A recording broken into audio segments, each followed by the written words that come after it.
जारी है। रियासत के दूसरे मुद्दे के साथ ही मजदूरों के मसले पर सभी सियासी पार्टियां सियासी रोटी सेक रहे हैं। जेडीयू के एमएलसी मौलाना गुलाम रसूल बलियावी से इस मामले पर बातचीत की हमारे पटना नुमाइंदे महफूज आलम ने। लॉकडाउन में भी बिहार की तमाम सियासी पार्टियां बिहार असेंबली इंतखाबात की तैयारी करती नजर आ रही है। हमारे साथ जेडीयू के सीनियर लीडर मौलाना गुलाम रसूल बलियावी साहब हैं।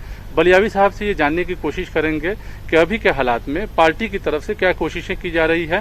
जाहिर है बलियावी साहब, पहला सवाल यही रहेगा कि तमाम सियासी पार्टियां अपने एतबार से कोशिशें जारी कर दी है इंतखाबात को लेकर, क्या कहेंगे इस मुद्दे पर? देखिए, इस सिलसिले में लोग राजनीतिक लाभ लेने के लिए या सत्ता में आने के लिए और सत्ता तक पहुंचने का संघर्ष कर रहे हैं।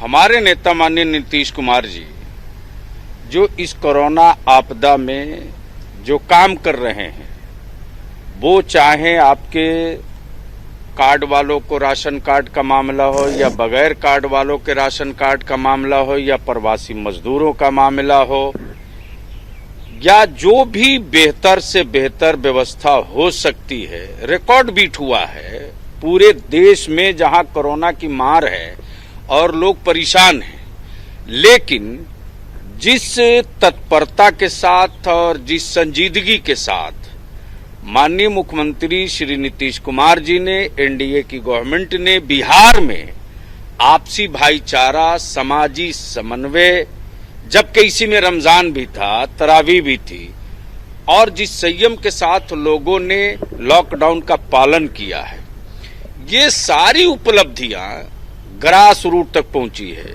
एक सवाल यहाँ ये भी है, क्या ऐसा लगता है कि इस बार का इंतखाब जो है सिर्फ इसी मुद्दे पे होगा?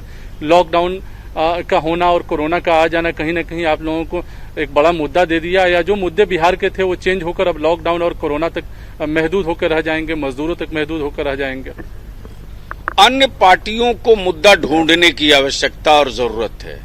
माननीय श्री नीतीश कुमार का काम ही हमारा मुद्दा है, और काम के आधार पर आप भी देख लीजिए कि पूरे वर्ल्ड में हर कोई अपने अपने राज्यों में और अपने अपने देश में रोज कुछ न कुछ प्रोपेगेंडा करता है। माननीय श्री नीतीश कुमार जी केवल काम करते हैं। एक सवाल यहाँ ये कि अपोजिशन को भी आप लोग मात देने की कोशिश कर रहे हैं। जिस तरह अपोजिशन ने कल आपने देखा कि कितना जबरदस्त जो है हंगामा हुआ, पूरा पॉलिटिकल ड्रामा चलता रहा गोपालगंज के मामले को लेकर, और बाद में आप लोगों ने जो है मुकदमा कर दिया, एफआईआर कर दिया कई एमएलए पर। तो क्या कहेंगे कि अपोजिशन को भी खामोश कराने की कोशिश है और अपनी जो है सियासत लॉकडाउन और मजदूरों को लेकर जो है आगे बढ़ाएंगे? आप लोग सियासी मैदान में जाएंगे, इंतखाबी मैदान में जाएंगे चुनाव के वक्त? लॉकडाउन का कानून सबके लिए बराबर है। मौलाना बलियावी अगर जाए मस्जिद में भीड़ लेकर के तो इन पर भी एफआईआर होगा। अगर कोई हमारा पुजारी मंदिर में जाए भीड़ लेकर के तो उस पर भी होगा। तो जब हम धार्मिक कार्यों के लिए भीड़ लेकर जाएं तो कानून के हिसाब से मुजरिम होंगे, एफआईआर होगा। अब अगर कोई राजनीति करने के लिए आवे तो जाहिर सी बात है कानून तो अपना काम करेगा, इसमें कोई राजनीति तो है नहीं। चलिए, बहुत शुक्रिया न्यूज़ 18 से बात करने का। तो आपने देखा, ये थे मौलाना गुलाम रसूल बलियावी साहब। तो जाहिर है बिहार में सियासत धीरे धीरे अपने शबाब पर पहुंचेगी और हर पार्टी अपने तौर पर इंतखाबी मैदान में फायदा उठाने की कोशिश करेगी। कैमरामैन दीपक कुमार के साथ महफूज आलम, न्यूज़ 18 पटना।